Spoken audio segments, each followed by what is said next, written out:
Breaking news ભાવનગરના મહુવા તાલુકાના બિલડી ગામની યુવતી સરપંચ પર હુમલાનો પ્રયાસ થયો હોવાનો મામલો સામે આવ્યો છે। આરતીબેન નામની યુવા મહિલા સરપંચ પર ગામના 2 શખ્સોએ હુમલો કર્યો હોવાનો આક્ષેપ કરવામાં આવ્યો છે। બિલડી ગામમાં ગૌચર જમીન પર ચાલી રહેલી ખનીજ ચોરી અટકાવતા ભૂમાફિયાઓ દ્વારા હુમલો કરવામાં આવ્યો હોવાનું સામે આવ્યું છે। સંજયભાઈ કવાડ અને સાગરભાઈ ધૂંધળવા નામના 2 વ્યક્તિઓએ સરપંચ પર ટ્રેક્ટર ચઢાવી મારી નાખવાનો પ્રયાસ કર્યો હોવાનો આરોપ છે। સાથી જ જાનથી મારી નાખવાની ધમકીઓ પણ આપવામાં આવી હોવાનું જાણવા મળ્યું છે। ગામ લોકો વચ્ચે પડતા હુમલાનો પ્રયાસ નિષ્ફળ રહ્યો હતો।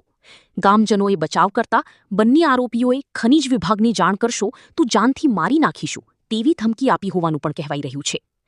ઘટના બાદ યુવા મહિલા સરપંચ અને તેમના પિતા રાત્રે પોલીસ સ્ટેશન ખાતે ફરિયાદ નોંધાવવા પહોંચ્યા હતા। બ્યુરો રિપોર્ટ વિજય બારૈયા, SS2 ન્યૂઝ, મહુવા।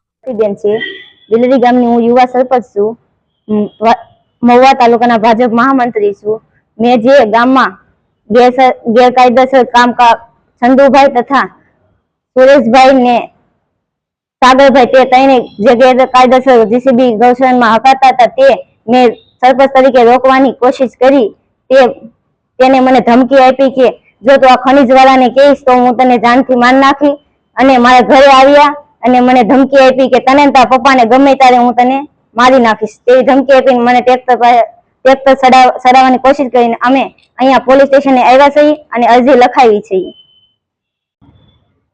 આજ રોજ બિલડી ગામે મારા ઘરે રોડ ઉપર સંજયભાઈ કવાડ અને સાગરભાઈ ધૂંધળવા 2 આવીને મારી દીકરી ઉપર હુમલાનો પ્રયત્ન કર્યો અને ધમકી આપી મારવાની।